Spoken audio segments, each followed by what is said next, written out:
Lahat ng drama, tawanan, balita at all-time favorite music hits. Sa lungkot at ligaya, kami pa rin ang inyong kasama. We're the place where you truly belong. Mula sa TVH Group of Networks, ito ang inyong himpilan. Ito ang inyong tahanan. Number 1 sa Mega Manila.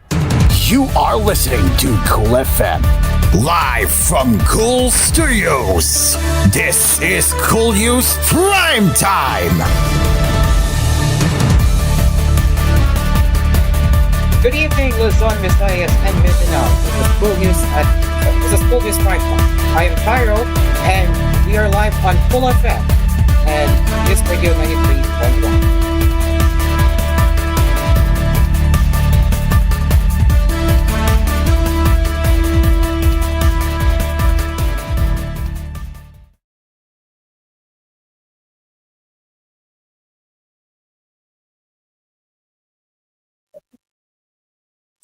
Okay, so give me a moment.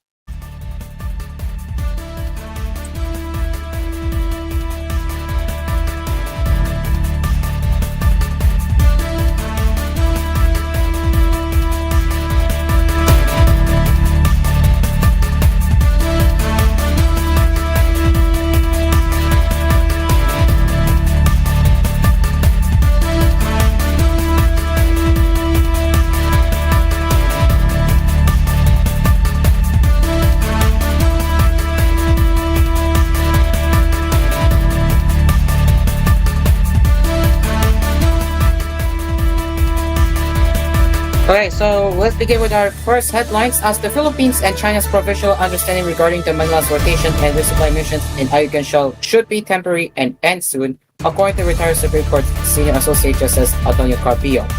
Carpio claimed China might expand this understanding to the entire West Philippine Sea, reiterating that Ayungin Shoal is inside that country's exclusive economic zone, which he explained meant all countries have the freedom to navigate the area. The former Senator Associate Justice was part of the team that argued the claims of the Philippines before the Arbitral Tribunal of the United Nations Convention on the Law of the Sea. The tribunal decided in favor of the Philippines. He explained in the form in Quezon City on Wednesday, "We cannot expand this, it should be temporary, and we should end it as soon as we can because what I can see China will do now is expand this agreement to the entire West Philippine Sea." Based on previous reports, the provisional understanding between the two countries allows Manila rover missions to be achieved Sierra Madre in Ayungin Shoal. On January 17, both countries upheld this understanding during the 10th bilateral consultation mechanism on the South China Sea. The Department of Foreign Affairs explained that the two parties acknowledged the positive outcomes of the understanding and agreed to continue its implementation to sustain the de-escalation of tensions without prejudice to respective national positions. But Carpio expressed worry with the setup, claiming that the Asian superpower might think that it has some sort of control over the Philippines' rover mission. "We can give them some leeway, but only once, because if you allow it again and again, it becomes precedence, and that is what we don't want," he said. Because right now, if you look at it, every time we resupply in PRP Sierra Madre, we have to meet with the Chinese. It's still mandatory. The Chinese are saying that it is mandatory. We say it's not mandatory, but we comply with it, Carpio claimed. By protest, we actually follow what China wants. We have to sit down with them before we resupply in Sierra Madre, he further said. Contrary to what Carpio said, National Security Council and National Task Force West Philippine Sea spokesperson Jonathan Malaya said the Philippines does not meet with China to seek the latter's permission to conduct rover missions. Malaya said in an ambush interview after the forum, "There is no meeting. When we sit down with them or where we meet with them every time we do our resupply mission, we don't do that. There is something called notifying them but not asking for permission. Permission is different from notification. For example, we inform that you are going out just like that. But if you ask if it's okay to go out, it's a different story," he further explained partly in Filipino. "We don't get permission. We just have a notification system with them that for this day we are conducting a resupply mission, so do not interfere with our operations," he added. When asked about concerns that this understanding could extend to other West Philippine Sea features, Malaya said that it is only limited to Ayungin Shoal. He disclosed, "We are not going to do that. As mentioned, This arrangement is only for Ayungin. It does not apply to other parts of the West Philippine Sea, he disclosed. He added that China also notifies the Philippines how many Chinese ships operate in the shoal. He said in a mix of Filipino and English, it is a win for the Philippines air. Because at the end of the day, we are able to resupply PRP Sierra Madre and the crew there do not get hungry, whilst PRP Sierra Madre gets to stay there.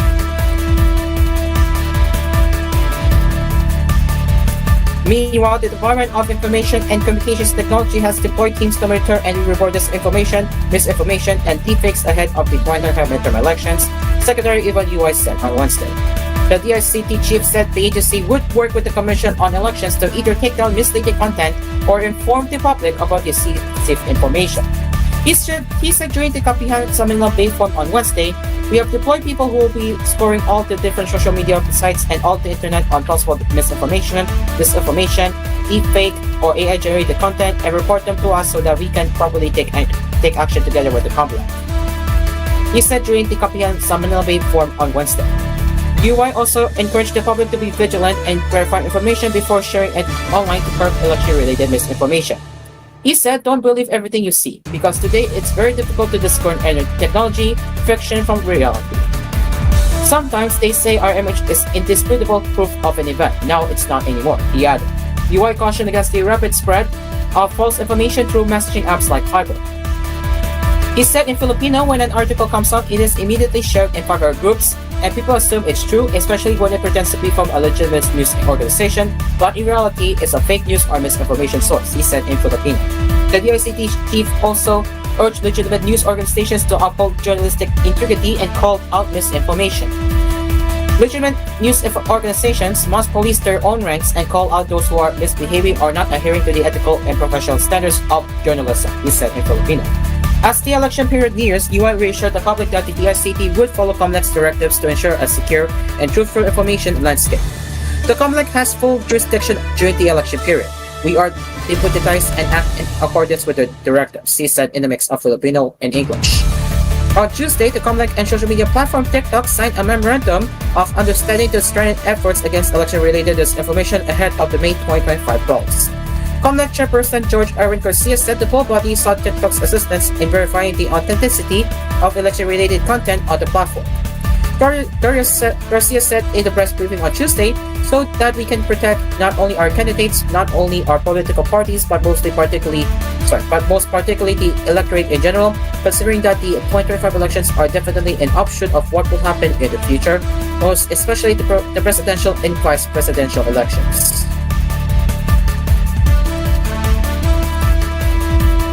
Meanwhile, a 200,000 pesos insurance payout was turned over to the Land Transportation Office on Wednesday by the company that owned the track in last December's fatal multi-vehicle crash along Katipunan Avenue. The road crash incident late evening December 5 killed 4 people, injured 25 and involved a passenger bus, a 10-wheeler closed van, an L300 van, 5 cars, and 60 motorcycles.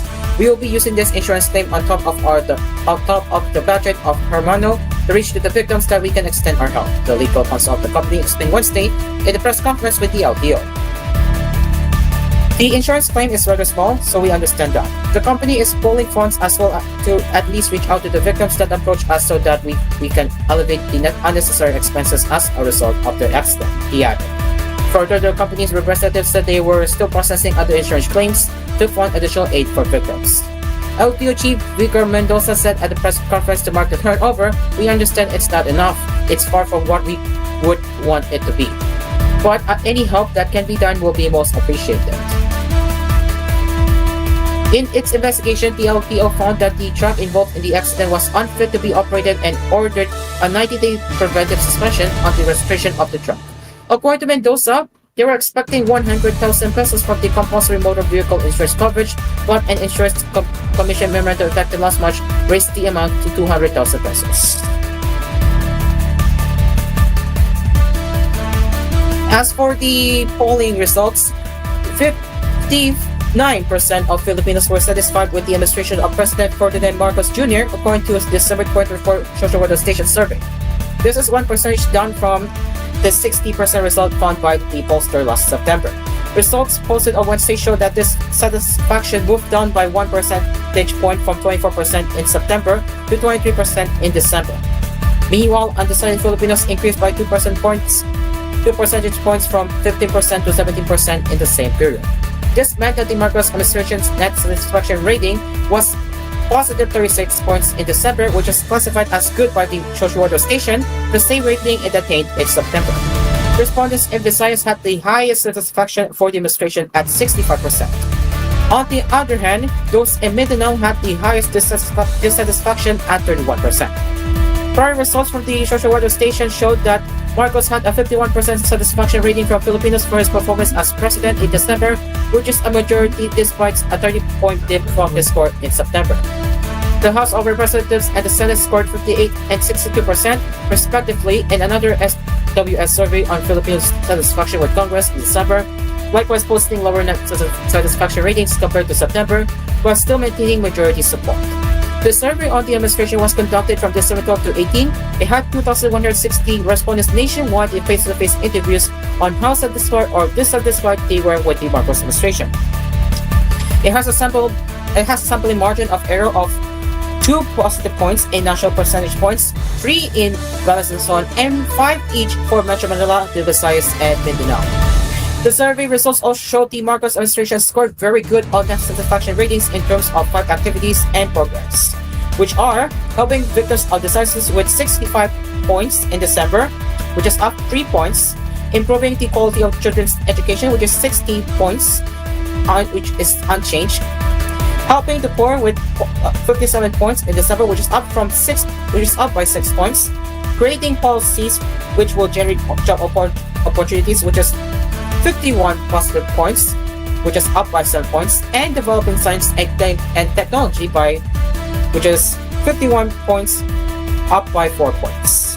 The administration received a good net satisfaction ratings on 7 issues, with implementing housing programs for the 4 with 49, ensuring food security with 46, ensuring an efficient public transportation public transportation system with 45, being prepared for strong typhoons with 44, preparing for problems being caused by climate change with 38, telling the truth with 34, and defending the Philippine sovereignty in the West Philippine Sea with 32.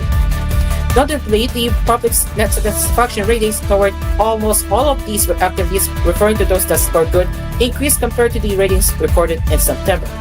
The social order station explained in the statement. However, the Marcos administration ranked poorly in fighting inflation, posting a negative 12 net satisfaction rating.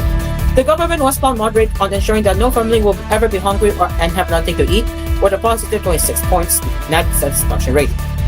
Meanwhile, the administration scored neutral net satisfaction rating on the following issues in the survey, which are fighting crimes that victimize ordinary citizens like killings, hold-ups, robberies, physical violence, etc. with 4 points, ensuring that all companies do not take advantage of all process with negative 2 points, and eradicating graft and corruption with negative 3.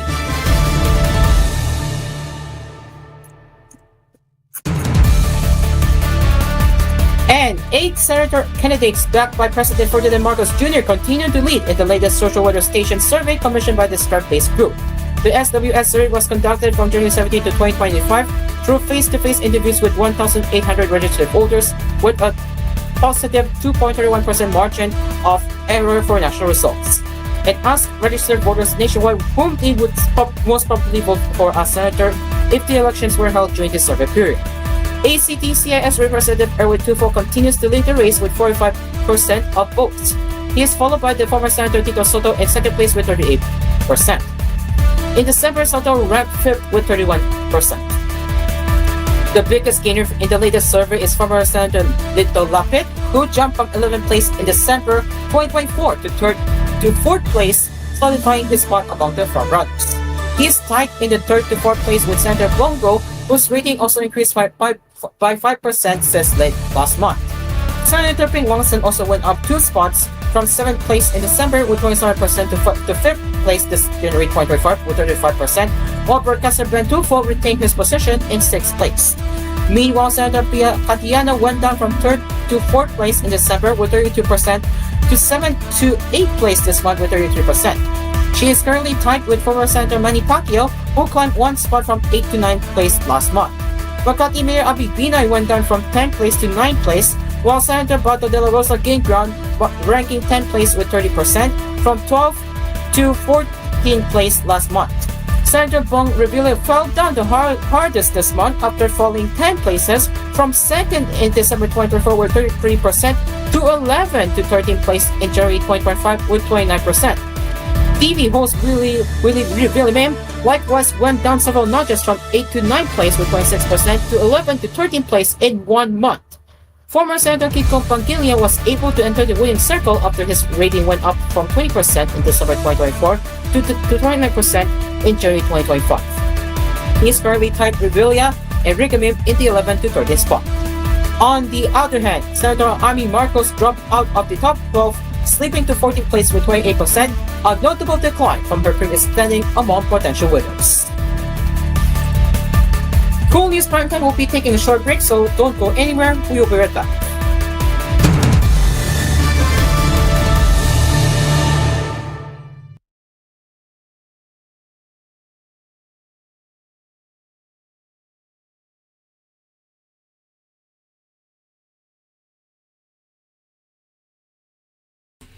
You're listening to Cool FM. Number 1 sa Mega Manila. Nationwide pa! Senador Bongo Bongo Bongo Bongo Bongo Bongo na Mr. Malasakit, Senador Bongo. Bisyo ang magserbisyo. Ako po ang inyong Senator Kuya Bongo, patuloy na magsiservisyo sa inyo lahat dahil ako po ay naniniwala na ang serbisyo sa tao, serbisyo po yan sa Diyos. Bongo Bongo na Mr. Malasakit, Senador Bongo. Bisyo ang magserbisyo. Kasangga, alam mo na ba na ang ating bone formation, collagen production at pampalakas ng immune system ay kinakailangang may kumpletong vitamin C sa ating katawan? Ngayon, alam mo na, dapat mag-Mark C ascorbic acid plus zinc ka na araw-araw. Maging ang pagdaloy ng dugo sa ating mga ugat ay mas maigi kung kumpleto ka sa vitamin C. Ang Mark C ascorbic acid plus zinc ay mabibili na sa pinakamalapit na butika o drugstore dito sa ating lugar.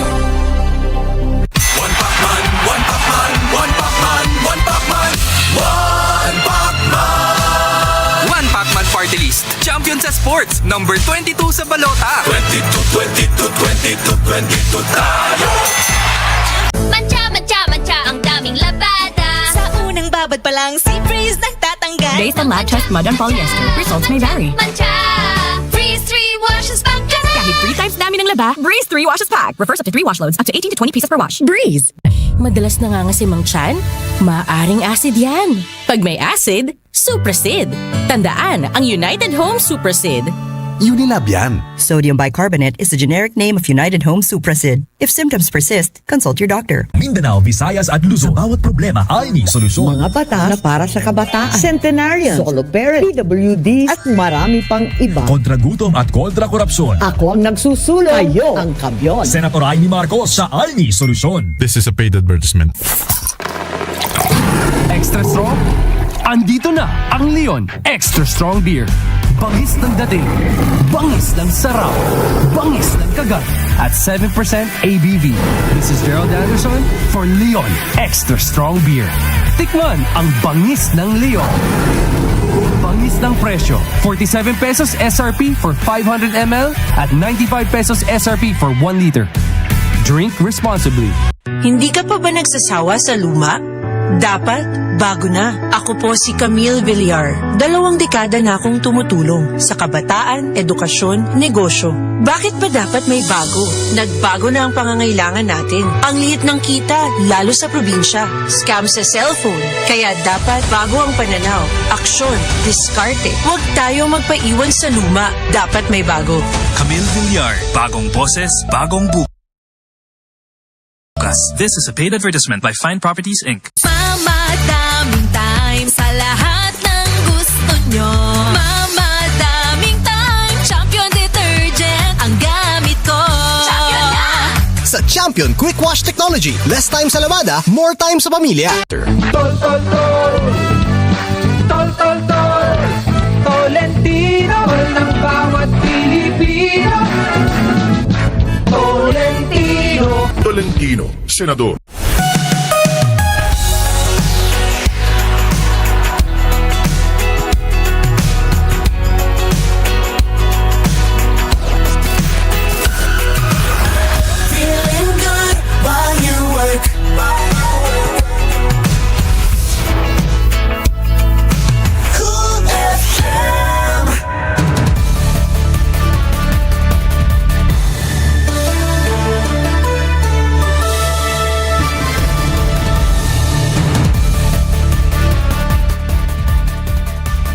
Welcome back to koolNews Primetime.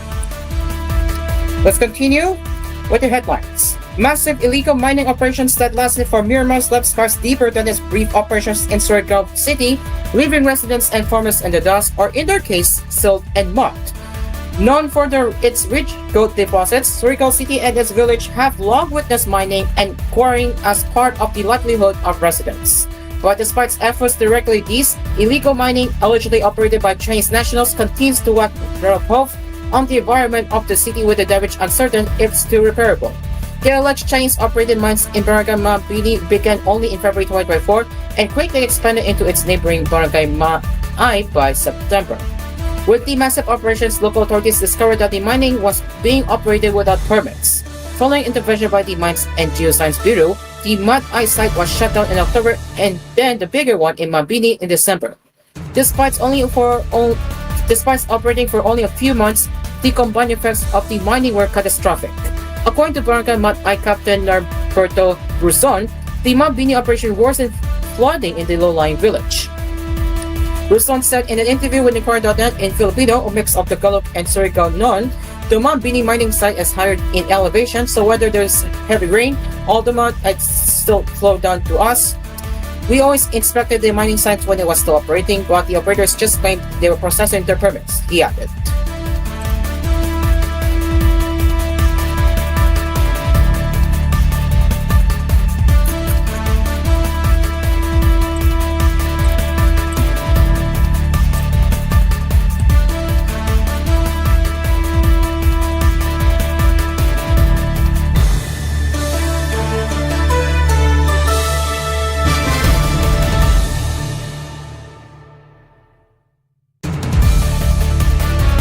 And Malaysia's House of Representatives Speaker Tan Sri Dato Dr. Johari bin Abdul visited the Philippines in a bid to further strengthen interparliamentary relations and cooperation between the two countries.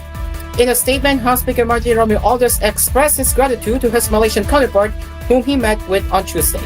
The visit, according to Romualdez and other lawmakers, is a considerate manifestation of the Philippines and Malaysia's enduring mutual respect and cooperation as members of ASEAN Interparliamentary Assembly and their affirmation to revitalize the desire to work together for enhancement of the relations, sharing the same vision of achieving regional peace and economic development. The lawmakers pointed out that the two countries traded and exchanged goods amounting to 36.12 billion ringgit or $7.92 billion in 2023. They added that this made both countries the 17th largest global partners and the 5th largest among ASEAN members. In House Resolution number 2192, the Lower Chamber expressed its sincere appreciation to Malaysia for accepting the task of hosting the 46th AIPA General Assembly to be held in Kuala Lumpur in September this year. The measure was adopted by the Chamber on Monday night. And finally, into the entertainment, a former friend of Asap Rocky is set to testify Wednesday about the moment the hip-hop star allegedly fired a gun at him on Hollywood Street in 2021. The trial's key witness, known by the name Asap Really, will provide what's likely to be the trial's most important piece of testimony when he gets back on the stand. Rocky, whose legal name is Rakim Myers, has pleaded not guilty to two felony counts of assault with a semi-automatic firearm. His lawyer says the shots he fired were blanks from a starter pistol that he carried as a prop. On Tuesday, Really, born Tyrell Hebron, described the first part of the confrontation and was on the verge of describing the alleged shooting itself when court ended for the day. He said he and Rocky, members of ASAP, a crew of creators at the New York High School, had been close, but the relationship eroded after fame came for Rocky. He said the relationship had been strained for years and getting worse in the previous days, but he was still furious when Rocky pulled a gun on him after a scuffle that began the moment the two met up near the W Hotel. I told him to use it because mentally I couldn't believe it. Raleigh testified with his old friends staring him intently from the defense table. I physically could not believe there was a gun in my face. That was the breaking point for me. He said he had expected to argue but reconcile with his own friend, and the last thing he wanted to do was get into a fight that could ruin the modest music management business he had built. He's famous, Raleigh said. I am nobody. The testimony will come on the abbreviated court date. The trial will only be in session for 2 hours in the morning because of the prosecutor's previous commitment. really can expect to face furious cross-examination from the defense that could begin Wednesday. And that's the top headlines for tonight on koolNews Primetime. We will return with more news on Kool FM tomorrow with DWPM Radio is Brenta at 6 a.m., koolNews at 6, and koolNews Primetime at 10:30 p.m. Until then, I'm Cairo. This has been koolNews Primetime. This is your station. This is home. Good night.